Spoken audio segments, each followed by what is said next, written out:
Bonjour, nous sommes le mardi 9 juin 2026 et le sujet est le meeting de Jean-Luc Mélenchon. Jean-Luc Mélenchon qui se présente pour la 4e fois aux élections présidentielles, celles de 2027, dans moins d'un an. La primaire est finie, lance le candidat au reste de la gauche. En route vers la 6ème République. La République c'est tellement génial qu'en l'espace de un peu plus de 2 siècles, ils veulent déjà passer à la 6ème. C'est nous qui avons gagné l'honneur de marcher en première ligne face au Rassemblement national, a lancé le chef de LFI, la France Insoumise, depuis Saint-Denis. Présidentielle 2027, Jean-Luc Mélenchon promet l'indépendance à la Nouvelle-Calédonie et l'autonomie étendue à la Corse. Nous accompagnerons spécifiquement la Corse vers l'autonomie étendue que demande ce peuple. Et la Calédonie, Kanaki, ira vers l'indépendance. Au moins 10 000 personnes sont attendues, dont Annie Ernaux, prix Nobel de littérature, et Éric Vuillard, prix Goncourt. Jean-Luc Mélenchon, qui a environ 75 ans, les élections auront lieu dans un peu moins d'un an. Jean-Luc Mélenchon a réaffirmé son objectif de rétablir la retraite à 60 ans, ainsi que le SMIC à 1 700 € net. Actuellement, le SMIC est aux alentours de 1 450 € net, donc ce serait une hausse de 250 €. Rien que ça. Pareront les dégâts. Le SMIC passera à 1 700 € et nous créerons une sécurité sociale intégrale gérée par ses cotisants.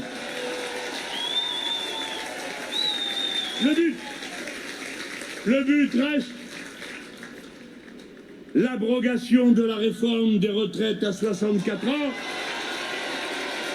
puis le retour à 60 ans. Et quand l'urgence est à la remise en ordre, en effet, des comptes de la sécurité sociale, nous le ferons en réorganisant ses ressources et qu'on se le dise, nous en reviendrons à autre chose que la TVA sociale qui sournoisement a été imposée par Macron et ses gouvernements. Et vous, que pensez-vous du retour de la retraite à 60 ans? Est-ce réaliste quand d'autres pays sont aux alentours de 65, 67 ans, voire 70? Environ un quart de la population a plus de 60 ans et il y a de moins en moins d'actifs par retraité. On a vu au cours de ces dernières décennies de moins en moins d'actifs par retraité. En ce qui concerne le SMIC, actuellement il est à 1 450 € net.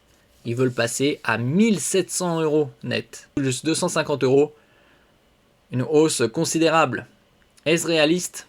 Élection présidentielle 2027 à Saint-Denis, Jean-Luc Mélenchon lance sa campagne et défend son idée de Nouvelle-France. À moins d'un an de l'élection présidentielle, Jean-Luc Mélenchon a tenu son premier meeting de campagne ce dimanche 7 juin à Saint-Denis, Seine-Saint-Denis. Rappelez-vous, en 2022, à la suite du premier tour, il avait dit « faites mieux ». Ça sous-entendait qu'il laissait la main, ce qui n'est pas le cas, puisque il y a quelques semaines, il a dit qu'il se présentait aux élections de 2027, élections présidentielles.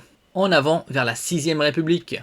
Comme je disais précédemment, la République c'est tellement génial qu'en l'espace d'environ 2 siècles, ils veulent déjà passer à la 6ème. Les élections présidentielles auront lieu en avril 2027. 2 mandats, 2 quinquennats de Macron, une décennie.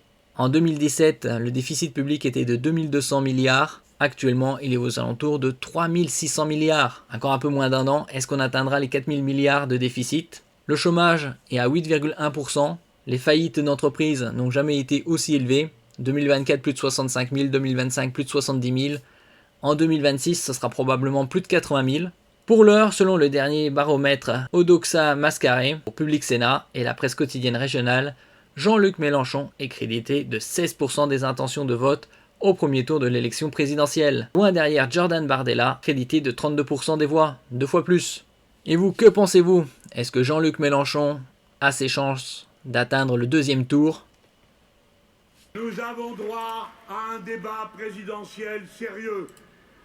Cette élection ne doit pas se résumer à une compétition de lettres au Père Noël que les milliardaires feraient lire par leur porte-parole politique. Ni le championnat du mouvement de Menton contre les jeunes, les immigrés, les musulmans, ni la finale des tronçonneurs de budget public, ni le concours du plus grand report de l'âge de départ à la retraite, ni la récitation du catéchisme des idées libérales qui ont déjà tant détruit le pays. Car la France est un champ de ruines sociales depuis Macron. Le macronisme restera la régression sociale et la misère pour le plus grand nombre par l'accumulation des richesses dans quelques mains. Les 53 milliardaires possèdent plus que 32 millions de Français. Pendant ce temps, 10 millions de gens sont tombés dans la pauvreté. 7 millions sont contraints à l'aide alimentaire.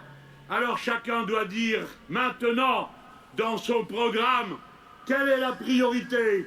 Ou bien les performances d'un système condamné, ou bien les besoins humains, et ce n'est pas du tout la même chose.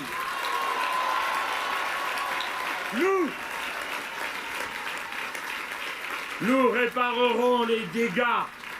Le SMIC passera à 1 700 € et nous créerons une sécurité sociale intégrale, gérée par ses cotisants.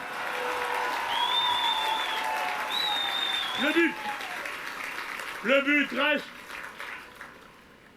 l'abrogation de la réforme des retraites à 64 ans, puis le retour à 60 ans. Et quand l'urgence est à la remise en ordre, en effet, des comptes de la sécurité sociale, nous le ferons en réorganisant ses ressources et qu'on se le dise, nous en reviendrons à autre chose que la TVA sociale qui sournoisement a été imposée par Macron et ses gouvernements. En réorganisant ses ressources, qu'on se le dise, pour nous, la sécurité sociale est un modèle. Nous voulons étendre son principe à d'autres domaines de l'existence. Vive la règle! Vive la règle! De chacun selon ses moyens, à chacun selon ses besoins.